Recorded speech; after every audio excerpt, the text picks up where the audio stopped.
জাতি নেতার কাছে যাই, ইনশাআল্লাহ কথা উনি শুনতে হবে।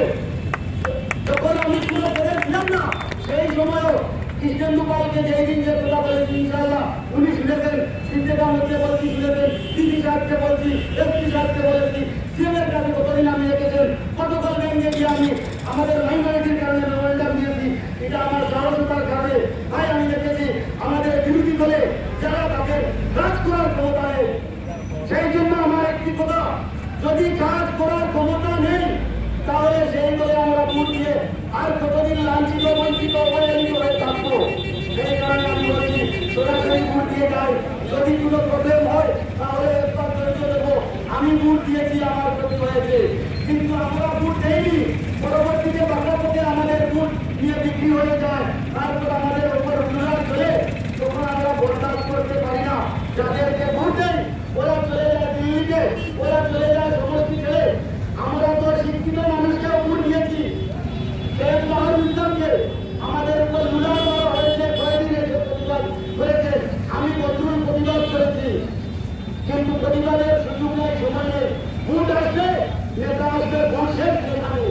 তাই আমি সবাইকে অনুরোধ করবো, এখানে বলা উনি একজন এত নম্র পত্র, যার সাথে যে কোনো মানুষ এনি প্রবলেম নিয়ে কথা বলতে পারবেন। আমি কতদিন একটি সমস্যা নিয়ে ওনার সাথে দেখা করেছিলাম, উনি সঙ্গে সঙ্গে সমস্যা সমাধান করে দিয়েছিলেন আমাদের মাইনরিটির মানুষে। তাই আমি সবাইকে মাইনরিটি বলবো, আপনারা সবাই উন্নয়নের স্বার্থে কৃপানাথ মালাকে ভোট দিয়ে জয়যুক্ত করুন। আমি কেন এই দলকে সাপোর্ট করেছি, কৃপানাথকে সাপোর্ট করেছি, আপনারা সবাই আজ থেকে প্রায় 8 দিন আগে দেখেছেন। আমরা এনএসএফের পক্ষ থেকে আমাদের স্বাধীনতার পরে করিমগঞ্জে এটা জেনারেল হয়েছিল।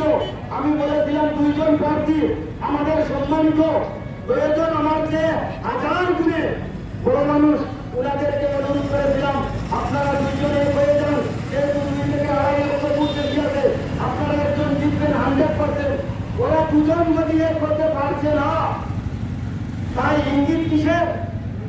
ওরা 2 জন যদি এক হতে পারছে না, ওরা সমাজের স্বার্থে না দেশের স্বার্থে না জাতির স্বার্থে না ওরা ব্যক্তি স্বার্থে তারা হয়েছে, সেটা দেশবাসী প্রমাণ করবে। যদি